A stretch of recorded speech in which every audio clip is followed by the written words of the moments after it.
welcome to the Max Headroom Show. I'm Ross McLean.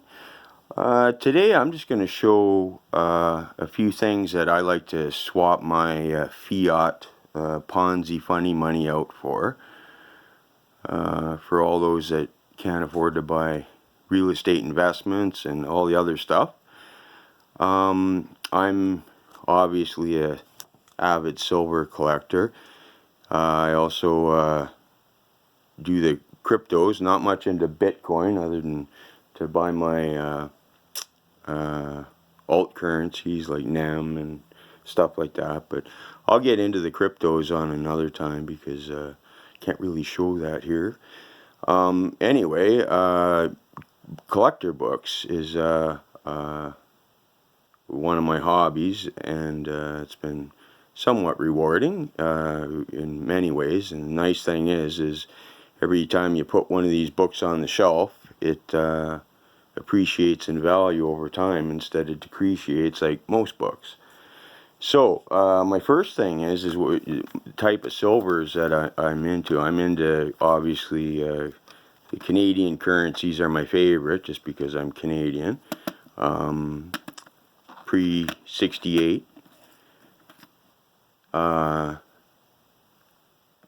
I'm not really, I don't go really for the gem quality or anything like that. I don't pay for any gradings unless I happen to get a deal on it, and I'm just paying a reasonable price anyway.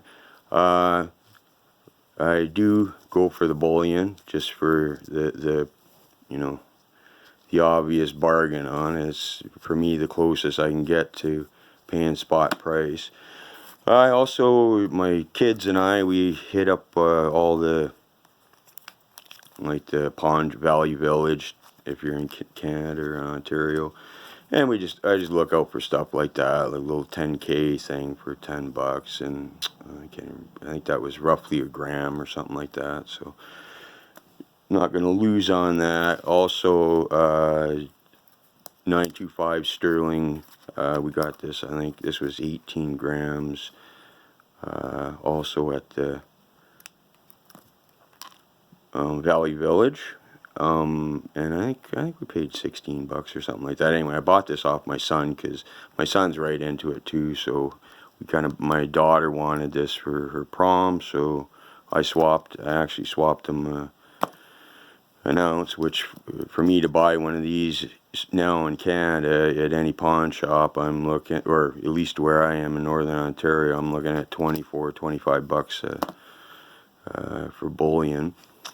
I get some of the bigger stuff here too. I think that's 5 ounces there, and I like to keep the prices on that I paid for it.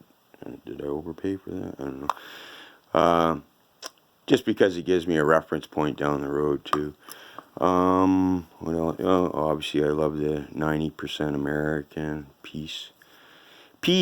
So that's most of the stacker community out there is at or beyond. When I first started stacking, my first target was 100 ounces and 200, and then work from there.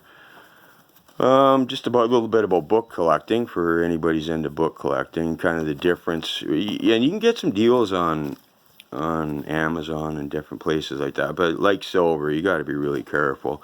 A lot of times you get mislabeling. Like this is a true first edition. This is a true first edition.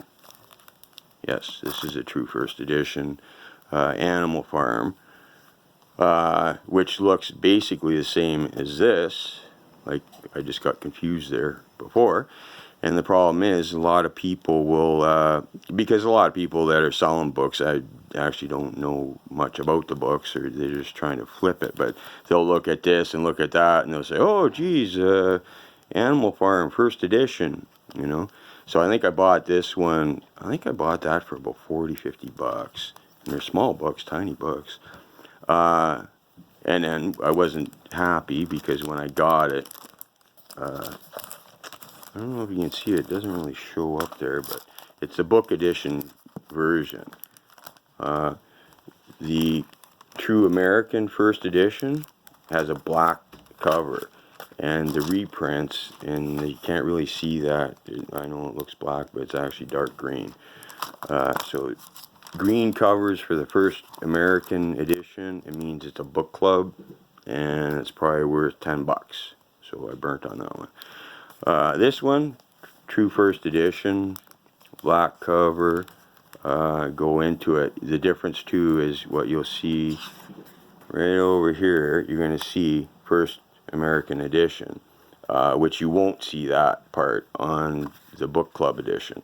It'll just have the copyright date, and then a lot of people that don't know much about the books end up paying top buck. And the difference for this can be anywhere from, you know, $80 to $200 depending on the condition. I don't know what I'd put this one at, but probably 80, 100 bucks. So then there's the most popular of, I collect George Orwell. I got probably about 20 of his first edition books, lots of duplicates. I'm good with them because they become rarer by the hurricane. This is a first edition Canadian. Why I do the first edition Canadian as opposed to first edition American, because the first edition American one also did a book club edition that's identical to, like, same situation as that. They did a 1984 book club edition and the true first edition. Well, the problem is it's so hard to tell on the American ones, unless you know what you're looking for. But again, it's so many times that people are misadvertising, saying, oh, first edition, and it's not actually a first edition, it's a book club. Now, oddly, the first edition Canadian, which is basically identical to the first edition American, this actually came out first in Canada as a book club. So therefore, this is actually a first edition book, even though it is a book club edition. So I buy first Canadian just because I know I can't go wrong with it. It's not going to get misconstrued as something else, where with the first American, and I am going to eventually get a first American, but you just really have to be sure you're buying from a buyer that's knowledgeable, or I mean a seller that's knowledgeable. Anyway, that's just a little blurb I wanted to do on things I swap my phony money for. If anybody's interested in seeing any more of my books or whatever, let me know. Anyway, please like, share, and pass it on. I appreciate it. Thank you very much. Have a good day.